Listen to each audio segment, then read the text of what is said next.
Assalamualaikum warahmatullahi wabarakatuh. Di sini kita dari kelompok 4 yang beranggotakan saya sendiri Diana Pita Putri, Dias Endah, Dinda Laksmita, Neng Nelisa, Erika Maulani, dan Eri Suci Milawati. Di sini kita akan mempresentasikan tentang asma dengan dosen pengampu Dr. APT Dwinta Lestari, Espram MSI. Kasusnya yaitu seorang pria berusia 18 tahun datang dengan riwayat mengi atau napas berbunyi yang berulang setelah berjalan 200 meter. Pasien ini baru-baru ini mulai pergi ke gym dan mengi semakin memburuk. Dia pergi menemui dokter umumnya. Dia bisa berbicara dalam kalimat tetapi laju pernapasannya meningkat. Arus puncaknya 420 L per menit, yang merupakan 80% dari hasil prediksi. Diagnosis asma ringan dibuat, dia mulai dengan salbutamol metered-dose inhaler, 2 isapan bila diperlukan, dan beclomethasone 50 mikrogram 2 kali sehari. Asma merupakan penyakit kronis yang mengganggu jalan napas akibat adanya inflamasi dan pembengkakan dinding dalam saluran napas, sehingga menjadi sangat sensitif terhadap masuknya benda asing yang menimbulkan reaksi berlebihan. Akibatnya, saluran napas menyempit dan jumlah udara yang masuk dalam paru-paru berkurang. Hal ini menyebabkan timbulnya napas berbunyi, batuk-batuk, dada sesak, dan gangguan bernapas terutama pada malam hari dan dini hari. Yaitu kegiatan yang memicu terjadinya asma. Yang pertama, kegiatan fisik. Yang kedua, akibat terjadinya infeksi virus. Yang ketiga, kontak dengan alergi dan iritasi. Nah, untuk alergi dapat disebabkan oleh berbagai bahan yang ada di sekitar penderita asma, seperti misalnya kulit, rambut, dan sayap hewan. Selain itu, debu rumah yang mengandung tungau, debu rumah juga dapat menyebabkan alergi. Kemudian untuk iritasi, pada penderita asma dapat disebabkan oleh berbagai hal seperti asap rokok, polusi udara. Faktor lingkungan seperti udara dingin atau perubahan cuaca juga dapat menyebabkan iritasi. Kemudian selanjutnya untuk patofisiologinya, asma akibat alergi bergantung kepada respon log E yang dikendalikan oleh limfosit T dan B. Asma diaktifkan oleh interaksi antara antigen dengan molekul log E yang berikatan dengan sel mast. Sebagian besar alergi yang menimbulkan asma bersifat airborne. Alergi tersebut harus tersedia dalam jumlah banyak dalam periode waktu tertentu agar mampu menimbulkan gejala asma. Selanjutnya ada patofisiologi. Patofisiologi terbagi menjadi dua. Yang pertama, penyempitan saluran nafas dan hiperaktivitas saluran nafas. Yang pertama, penyempitan saluran nafas merupakan hal yang mendasari timbulnya gejala dan perubahan fisiologis asma. Beberapa faktor yang menyebabkan timbulnya penyempitan saluran nafas yaitu kontraksi otot polos, edema, dan penebalan dinding saluran nafas. Selanjutnya, hiperaktivitas. Mekanisme yang bertanggung jawab terhadap reaktivitas yang berlebihan berhubungan dengan perubahan otot polos saluran nafas yang terjadi secara sekunder yang menyebabkan perubahan kontraktilitas. Selain itu, inflamasi dinding saluran respiratorik, terutama daerah peribronkial, dapat memperberat penyempitan saluran respiratorik selama kontraksi otot polos. Kemudian, penyebab timbulnya penyempitan saluran nafas ada 3. Yang pertama, edema. Edema disebabkan karena adanya proses inflamasi. Hal ini penting pada eksaserbasi akut. Yang kedua, ada kontraksi otot polos. Kontraksi otot polos merupakan respon terhadap berbagai mediator bronkokonstriktor dan neurotransmitter. Adalah mekanisme dominan terhadap penyempitan saluran nafas dan prosesnya dapat dikembalikan dengan bronkodilator. Yang ketiga, ada penebalan saluran nafas. Disebabkan karena perubahan struktural atau disebut juga remodeling. Kemudian ada faktor resiko asma. Faktor resiko asma terbagi menjadi 2. Yang pertama, internal.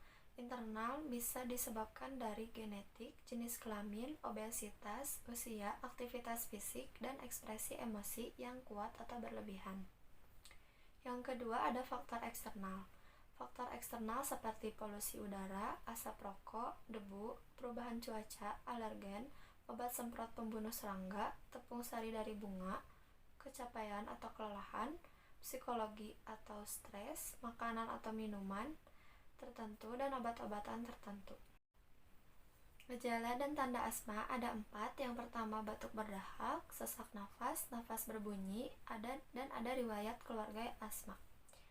Gejala tersebut mempunyai ciri khas. Yang pertama, ada faktor pencetus, berulang atau hilang timbul, memburuk pada malam hari, dan dapat reda spontan atau dengan pengobatan.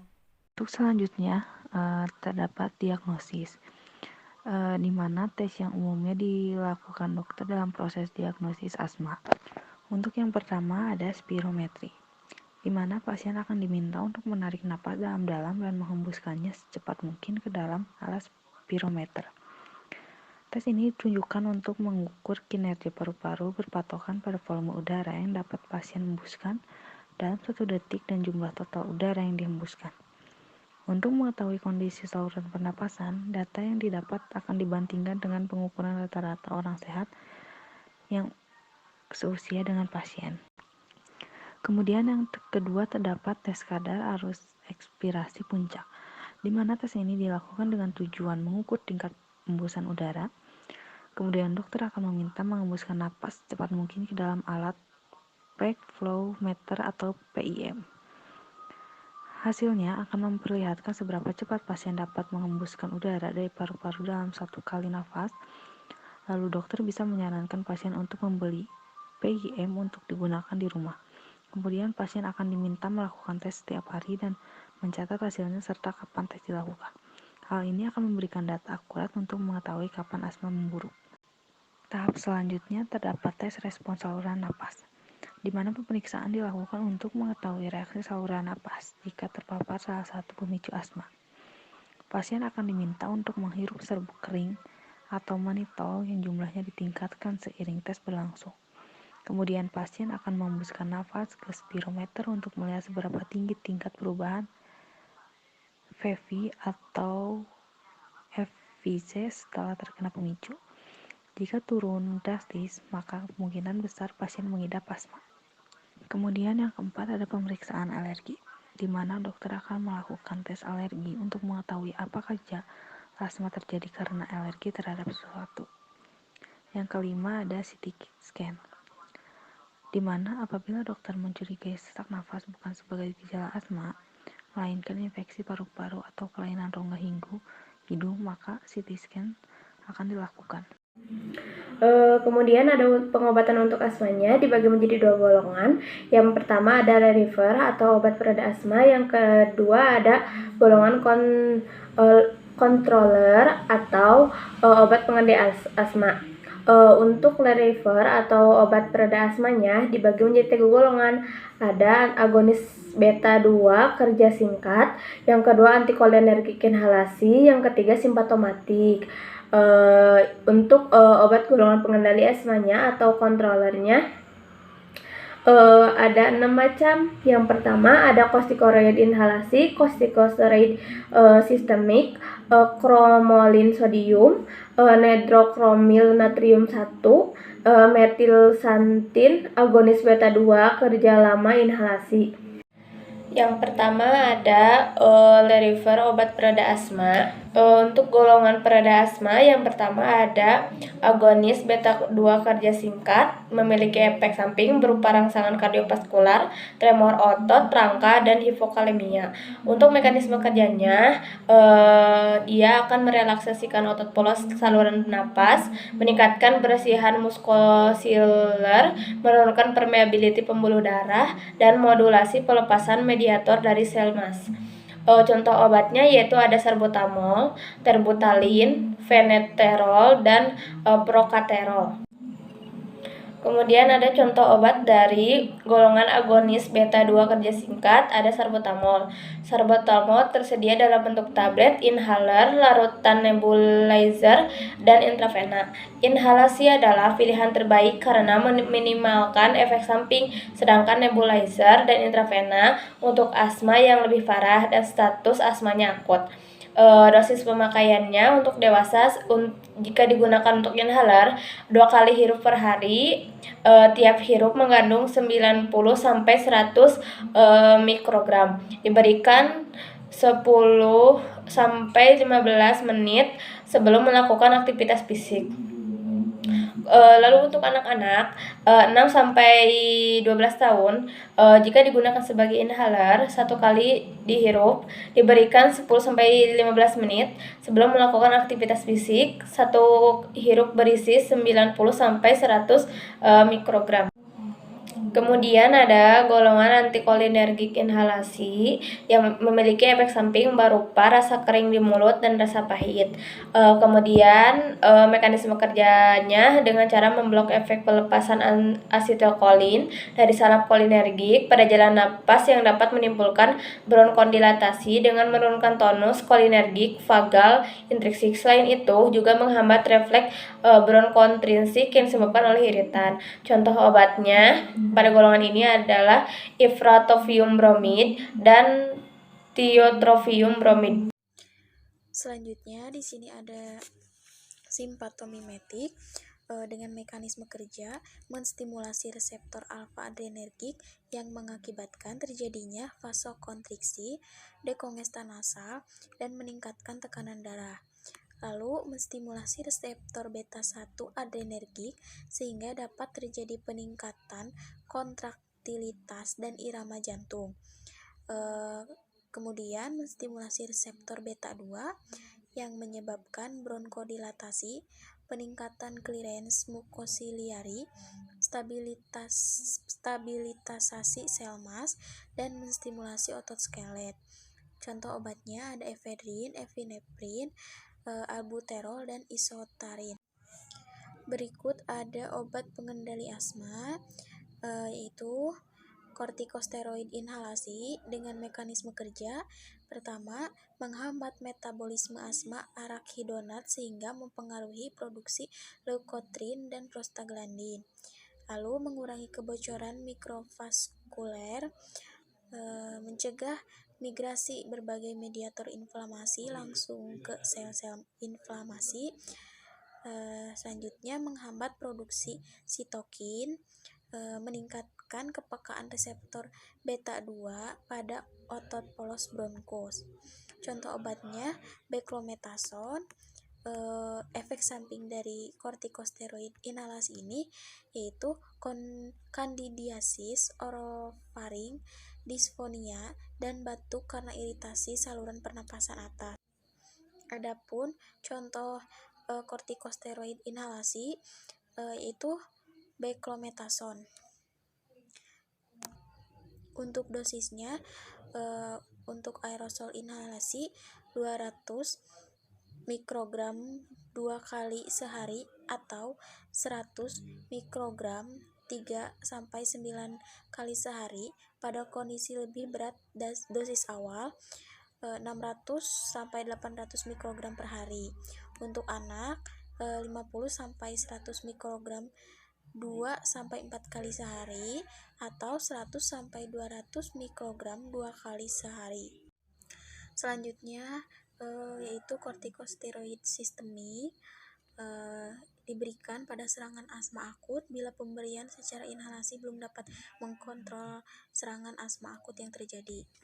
Lalu ada kromolin sodium dengan mekanisme kerja menghambat pelepasan mediator histamin dan SRSA slow reacting substance anafilaksis leukotrin dari sel mas. Efek sampingnya bronkopasme yang berhubungan dengan penurunan fungsi paru-paru, batuk, edema laringeal, iritasi faringeal, dan nafas berbunyi. Obat golongan selanjutnya yaitu nedokromil natrium. Obat golongan ini memiliki mekanisme kerja menghambat aktivasi secara in vitro dan pembebasan mediator dari berbagai tipe sel yang berhubungan dengan asma, termasuk eosinofil, neutrofil, makrofag, sel mas, monosit, dan platelet. Nedokromil menghambat perkembangan respon bronkokonstriksi baik awal maupun lanjut terhadap antigen terinhalasi. Adapun efek samping dari penggunaan obat golongan ini diantaranya batuk, faringitis, infeksi saluran nafas atas, bronkopasma, mual, sakit kepala, dan nyeri dada. Golongan obat asma selanjutnya yaitu metilsantin. Obat dengan golongan ini memiliki mekanisme kerja menghambat enzim fosfodiesterase sehingga mencegah peruraian siklik AMP, sehingga kadar siklik AMP intrasel meningkat. Adapun efek samping dari penggunaan obat golongan ini yaitu memiliki efek pada sistem saraf pusat dan stimulasi jantung dengan jalan meningkatkan curah jantung dan menurunkan tekanan pembuluh vena. Obat dengan golongan ini diantaranya aminopilin dan teopilin. Selanjutnya, golongan agonis beta-2 kerja lama inhalasi. Obat dengan golongan ini memiliki efek samping ke jantung, tremor otot rangka, dan hipokalemia. Mekanisme kerja dari obat golongan ini yaitu melalui reseptor beta-2 yang mengaktifkan relaksasi otot polos bronkus. Contoh dari obat golongan agonis beta-2 kerja lama inhalasi yaitu salmeterol dan formoterol. Berikutnya mengenai cara penggunaan MDI atau meter dose inhaler yang digunakan oleh pasien PIB pada kasus di atas. Pertama-tama, duduklah dengan posisi tegak dan nyaman, lalu buka tutup inhaler, kocok inhaler, kemudian hembuskan napas, lalu masukkan mouthpiece ke dalam mulut dan tarik napas dalam-dalam, sekaligus menekan inhaler. Setelah itu, tahan napas, lalu hembuskan perlahan-lahan. Kemudian, seka mouthpiece, lalu pasang kembali tutupnya. Inhaler harus disimpan di tempat yang kering dan sejuk.